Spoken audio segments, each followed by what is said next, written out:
തെരഞ്ഞെടുപ്പ് അടുക്കുമ്പോൾ കോൺഗ്രസിനെ വളരെ ഐക്യത്തോടെ UDF ഒറ്റക്കെട്ട് ആ ഒരു ഇതിനെ പൊളിച്ചെടുക്കാൻ വേണ്ടിയിട്ട് ഇവിടെ കേരളത്തിലെ CPMന്റെ അണികളും മാധ്യമ സഖാക്കളും കൂടെ ചേർന്ന് പഠിച്ച പണി 18 നോക്കുന്നുണ്ട്. ഇപ്പോൾ യഥാർത്ഥത്തിൽ കോൺഗ്രസിനെ തകർക്കാൻ വേണ്ടിയിട്ടാണ് അവർ പ്ലാൻ ഇട്ട് രാഹുൽ മാങ്കൂട്ടത്തിൽ ശരിയോ തെറ്റോ എന്നുള്ളത് വേറൊരു വിഷയം. പക്ഷെ രാഹുലിനെ ഉപയോഗിച്ച് കോൺഗ്രസിനെ തകർക്കണം എന്നായിരുന്നു അവർ ഉദ്ദേശിച്ചത്. പക്ഷെ അത് കോൺഗ്രസിന്റെ നടപടികൾ അവരുടെ പദ്ധതികൾക്ക് അനുകൂലമായിരുന്നില്ല. ആദ്യമേ തന്നെ കോൺഗ്രസിൽ നിന്നും രാഹുലിനെ നീക്കം ചെയ്തതോടുകൂടി തന്നെ കോൺഗ്രസിന്റെ രാഹുലിലുള്ള അദ്ദേഹം മാറി. അപ്പൊ അതുകൊണ്ട് രാഹുലിനെ ഉപയോഗിച്ച് കോൺഗ്രസിനെ അടിക്കാമെന്നുള്ള സഖാക്കന്മാരുടെയും മാധ്യമങ്ങളുടെയും പദ്ധതി പാളി. മാധ്യമങ്ങൾ എന്ന് പറയുമ്പോൾ ചില എണ്ണപ്പെട്ട ചില മാധ്യമങ്ങൾ.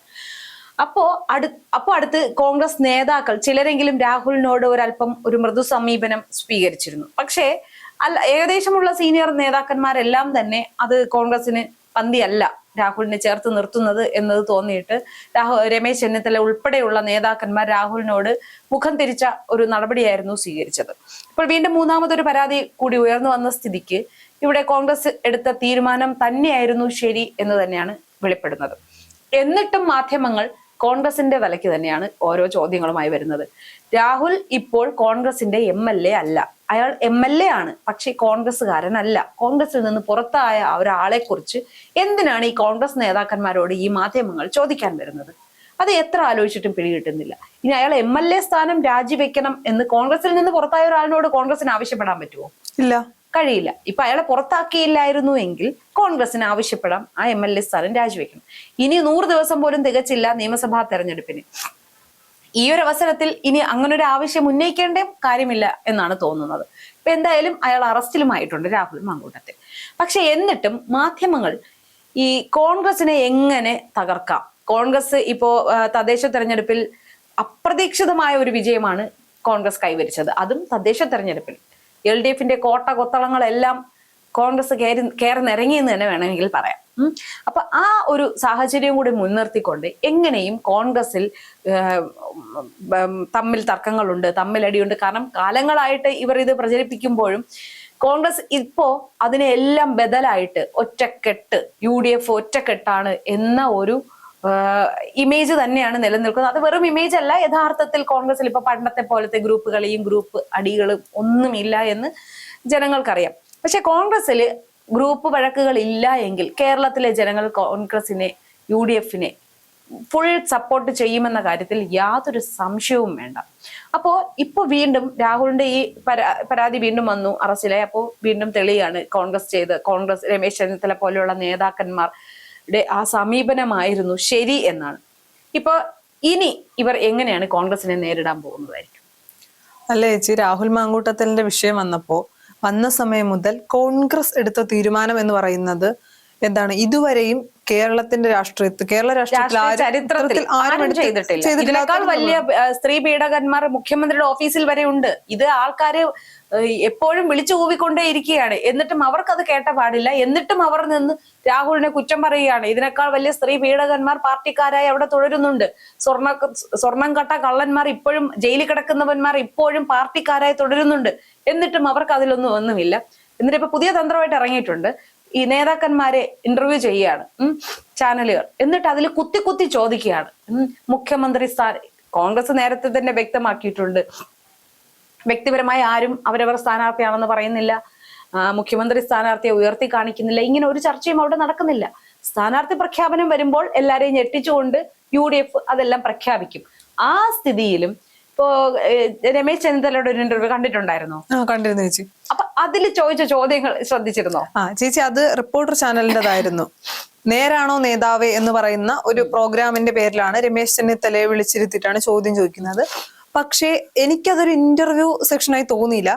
കാരണം വളരെ അവർക്ക് ചോദിക്കാൻ നമുക്കറിയാം, ഇന്റർവ്യൂ എന്ന് പറയുമ്പോൾ സാധാരണഗതിയിൽ എന്താണ് മാധ്യമങ്ങൾ അല്ലെങ്കിൽ മാധ്യമ പ്രവർത്തകർ ചോദിക്കുന്നത് പൊതുജനത്തിന് അറിയേണ്ട ചോദ്യങ്ങളായിരിക്കും. പക്ഷെ ചോദിക്കുന്ന ഒരു രീതി ഉണ്ടല്ലോ, ഏതു വിധേനയും രമേശ് ചെന്നിത്തലയുടെ വായിൽ നിന്ന് എന്തെങ്കിലും തങ്ങൾക്ക് വീണ് കിട്ടണം എന്ന തലത്തിൽ വ്യക്തമായ ഉദ്ദേശത്തോടു കൂടിയാണ് ചോദ്യങ്ങൾ ചോദിക്കുന്നതെന്നാണ് എനിക്ക് തോന്നിയത്. തർക്കിക്കുന്ന തരത്തിലേക്ക് സാധാരണഗതിയിൽ നമുക്കറിയാം, ഒരു ഗസ്റ്റ് വന്നിരിക്കുമ്പോൾ നമ്മൾ അങ്ങനെ തർക്കിക്കുന്ന തല അല്ലെങ്കിൽ കടുപ്പിക്കുന്ന ചോദ്യങ്ങൾ ചോദിക്കാറില്ല. പക്ഷെ ഇതൊരു തരം തർക്കിക്കുന്ന തരത്തിലേക്കാണ്. കഴിഞ്ഞ തെരഞ്ഞെടുപ്പിൽ അങ്ങനെ ആയിരുന്നില്ലേ, അപ്പൊ ഇത്തവണ നിങ്ങൾ ജയിക്കുമോ, ഇത്തരത്തിലുള്ള ചോദ്യങ്ങൾ. അപ്പൊ ഏത് വിധേനയും എന്തെങ്കിലും ഒക്കെ കിട്ടുക, എന്താണ് രമേശ് ചെന്നിത്തലയുടെ വായിൽ നിന്ന് എന്തെങ്കിലും കിട്ടുക, അത് പിടിച്ചു വെച്ച് അതിൽ പിടിച്ച് കയറുക എന്നുള്ള തലത്തിലേക്കായിരുന്നു കഴിഞ്ഞ ദിവസത്തെ ഇന്റർവ്യൂ പോയത്. ഇത് പറഞ്ഞപ്പോ എനിക്ക് ഓർമ്മ വരുന്ന മുൻപ് കണ്ട ഒരു ട്രോളായിരുന്നു. മാധ്യമ പ്രവർത്തകൻ ചോദിക്കുകയാണ് പൃഥ്വിരാജിനോട് മോഹൻലാലിന്റെ അഭിനയത്തെ കുറിച്ച് എന്താണ് അഭിപ്രായം. അപ്പൊ പൃഥ്വിരാജ് പറയുന്നു മോഹൻലാലിന് അഭിനയം ഭ്രാന്താണ് എന്ന് പറയുമ്പോൾ ബ്രേക്കിംഗ് അടിക്കുന്നത് മോഹൻലാലിന് ഭ്രാന്താണെന്ന് പൃഥ്വിരാജ്. ആ ഒരു ട്രോൾ എനിക്ക് ഓർമ്മ വന്നു. അതുപോലെയാണ് കാര്യം രമേശ് ചെന്നിത്തലയോട് ചോദിക്കുന്നുണ്ട്, എന്താണ് മുഖ്യമന്ത്രി സ്ഥാനാർത്ഥിയായി പിണറായി വിജയനെ ഉയർത്തിക്കാട്ടുന്നില്ല എങ്കിലും അവരെ നയിക്കാൻ പോകുന്നത് പിണറായി വിജയനാണ്. അങ്ങനെയാണെങ്കിൽ നിങ്ങളെ ആരാണ് നയിക്കുന്നത്? UDF ആണ്. ആദ്യം രമേശ് ചെന്നിത്തല മറുപടി പറഞ്ഞു. വീണ്ടും അതേ ചോദ്യം ആവർത്തിക്കുന്നു. UDF എന്ന് പറയുന്നത് മുന്നണിയല്ലേ, ഏത് വ്യക്തിയാണെന്നാണ്. അപ്പൊ വീണ്ടും രമേശ് ചെന്നിത്തല പറയുന്നുണ്ട് UDF ആണ്, ഞങ്ങൾ അങ്ങനെ വ്യക്തികളല്ല, ടീം UDF ആണ്. അത് പ്രതിപക്ഷ നേതാവും പറഞ്ഞതാണ്, ടീം UDF ആണെന്ന്. പക്ഷെ ഏത് വിധേനയും ഇവർക്ക് വരുത്തി തീർക്കേണ്ടത് അങ്ങനെയല്ല. അല്ലെങ്കിൽ എന്തെങ്കിലും ഉള്ളിൽ ഒരു ചെറിയ എന്താണ് പ്രശ്നമെങ്കിലും അമർഷമെങ്കിലും രമേശ് ചെന്നിത്തലയ്ക്ക് ഉണ്ടെങ്കിൽ അത് ഏത് വിധേനയും പുറത്തു കൊണ്ടുവരിക. എന്നിട്ട് മുഖ്യമന്ത്രിയാകാൻ അങ്ങേക്ക് താല്പര്യമുണ്ടായിരുന്നു, ഈ പറഞ്ഞതുപോലെ തുടർഭരണം ഉണ്ടായില്ലെങ്കിൽ അങ്ങ് മുഖ്യമന്ത്രി ആകുമായിരുന്നല്ലോ, അപ്പൊ ഇപ്പോൾ മുഖ്യമന്ത്രി ആകാൻ കഴിയുമെന്ന് തോന്നുന്നുണ്ടോ എന്ന് ചോദിക്കുമ്പോൾ ഞങ്ങള് മീറ്റിംഗിൽ എല്ലാം തീരുമാനിച്ചു കഴിഞ്ഞതാണ്, അതിവിടെ പറയേണ്ട കാര്യമില്ല, പാർട്ടിക്കകത്ത് ഒരു പ്രശ്നവുമില്ല. വീണ്ടും ചോദിക്കുകയാണ് അങ്ങേക്ക് മുഖ്യമന്ത്രിയാകാൻ താല്പര്യമുണ്ടോ നിലവിൽ ഇപ്പോഴും. അപ്പം രമേശ് ചെന്നിത്തല വളരെ കൂളായിട്ട് ചിരിച്ചോണ്ടാണ് എല്ലാത്തിനും മറുപടി പറയുന്നെങ്കിൽ പോലും ഇവര് വീണ്ടും മുഖ്യമന്ത്രി അപ്പൊ പറഞ്ഞു ഞങ്ങൾ ഉദ്ദേശിച്ച ഉത്തരം കിട്ടിയില്ല. ഞങ്ങൾ ചുരമിറങ്ങുമ്പോൾ ഞങ്ങൾക്കെല്ലാം ഒരു മനസ്സാണ്, ഞങ്ങൾ ഒരുമിച്ചാണ് ഇറങ്ങിയത്, മുഖ്യമന്ത്രി ആരാകണമെന്ന് പാർട്ടി തീരുമാനിക്കും, അതിലിനി വേറെ ചർച്ചയില്ല. എന്താണ് ഏത് വിധേനയും കോൺഗ്രസ് അധികാരത്തിൽ വരിക എന്നതാണ്, അല്ലെങ്കിൽ UDF അധികാരത്തിൽ വരിക എന്നത് മാത്രമാണ് ലക്ഷ്യം. അതിന് പിന്നാലെയാണല്ലോ മുഖ്യമന്ത്രി ആര് എന്നുള്ള ഒരു ചോദ്യം വരുന്നതെന്നൊക്കെ രമേശ് ചെന്നിത്തല പറയുമ്പോഴും ഏത് വിധേനയും വളച്ചൊടിക്കുക, അല്ലെങ്കിൽ രമേശ് ചെന്നിത്തലയുടെ ഉള്ളിൽ നിന്ന് എന്തെങ്കിലും ഉണ്ടെങ്കിൽ കിട്ടുക എന്ന തലത്തിലേക്ക് കുത്തി ചോദിക്കുന്നുണ്ട്.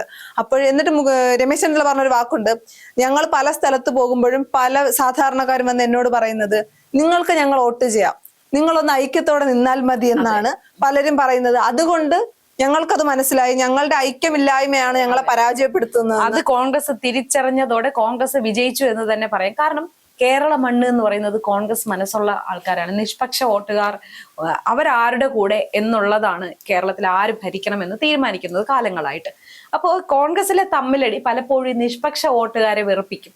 ഇവരെന്തിനാണ് എപ്പോഴും തമ്മിലടിക്കുന്നത്? ഗ്രൂപ്പുകളി പലരും സാധാരണക്കാരായ ജനങ്ങൾ പറഞ്ഞു കേൾക്കാറുണ്ട്, കോൺഗ്രസിലെ ഗ്രൂപ്പുകളി അവർ വെറുത്തു കോൺഗ്രസിനെ. പക്ഷെ ഇപ്പോൾ UDF ഒറ്റക്കെട്ടായി നിൽക്കുമ്പോൾ കോൺഗ്രസിൽ തന്നെ തമ്മിലടി ഇല്ല, ഒരൊറ്റക്കെട്ടാണ് കോൺഗ്രസ്. ഇപ്പൊ ഈ രമേശ് ചെന്നിത്തലയുടെ ഇന്റർവ്യൂ കാണുന്ന ഏതൊരു മലയാളിയും കോൺഗ്രസ് ജയിക്കണം എന്ന് തന്നെ ആഗ്രഹിക്കും, അവരുടെ വോട്ട് കോൺഗ്രസിന് തന്നെ ആയിരിക്കും. അതുകൊണ്ട് തന്നെ ഇനി മൂന്നാം പിണറായി സർക്കാർ എന്ന് പറയുന്നതെല്ലാം വെറും മലർപ്പൊടിക്കാരന്റെ സ്വപ്നം എന്നേ പറയാനുള്ളൂ. കാരണം അടുത്ത തവണ UDF തന്നെ കേരളം ഭരിക്കുമെന്ന കാര്യത്തിൽ യാതൊരു സംശയവുമില്ല.